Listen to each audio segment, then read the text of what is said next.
बाजा तुरी रोषणी रे कंपिला परिवेश महादेव चंदनेश्वरंक विवाहरे विभोर भक्त और भगवान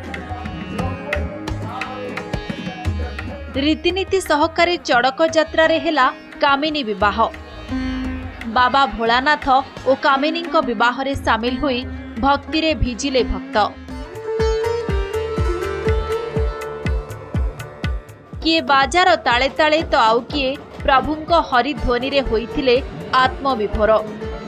चड़क यात्रार आज पंचम अर्घ्य भक्त सेवायत महादेवंकु नहीं ससुरालय भट्टपुर ग्रामर दुर्गा मंदिररु कामिनी को स्वीकृति करी सुसज्जित पाट पटुआर रे आनी मंदिर भितर को आसीथिले।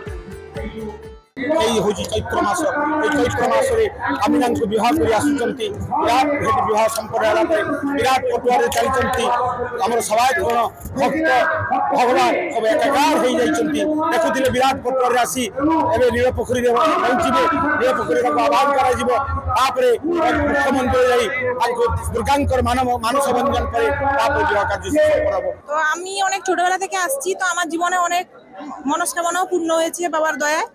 तो आमी যতদিন বাঁচবো আমি সারা জীবন আসবো।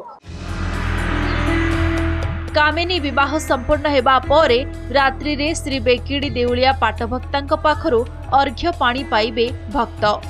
शनिवार दिन एही चड़क यात्रार महापर्व नील पर्व। नील पोखरीरु स्तंभी काठ उठाई विभोर हेबे भक्त। रविवार एही चड़क यात्रार अंतिम पर्व पाट पर्व।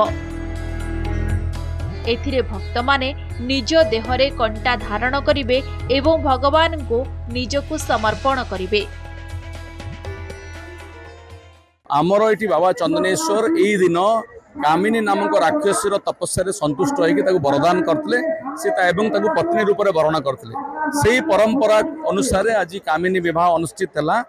बाबांकर जो शोभायात्रा बाहरी थिला हाकांड पोखर आसिक मंदिर पाखे पहुंचला विशाल वर्णाढ्य शोभायात्रा होता से लक्ष लक्ष भक्तर समागम है। आम बहुत भाग्यवान जे बाबा चंदनेश्वर ये विराजमान करछंती एवं आम समस्त को कृपा करुछंती। आमर बहुत विविध पुलिस अरेंजमेंट कराई इन टोटल 26 प्लाटून फोर्स व्यवहार होउछि। आमर पाखे स्टेट पुलिस आर्म फोर्स मंदिर भी अच्छी ता छाड़ा CCTV surveillance drone surveillance along with the procession route lining सबू कराई। आमर व्यापक ट्रैफिक अरेंजमेंट भी कराई। यात्री निवास पाखे 4 व्हीलर पार्किंग और आमर नुआगांव छक पाखे 2 व्हीलर पार्किंग व्यवस्था कराई। चड़क यात्रा पाई पुलिस प्रशासन पक्षरु व्यापक व्यवस्था ग्रहण करा जायछि। चड़क यात्रा रे सरिला कामिनी विवाह। बाबा भोलानाथ विराट पटुआर रे कामिनी को मंदिर भीतर को आनी गुप्त रीतिकांति रे सरिछि विवाह। यहाँ परे एही चड़क यात्रा रे रहिछि दुईटी मुख्य पर्व नील एवं पाट पर्व। चंदनेश्वर शैवपीठरू संपूर्ण दास नंदीगुष्टी भी।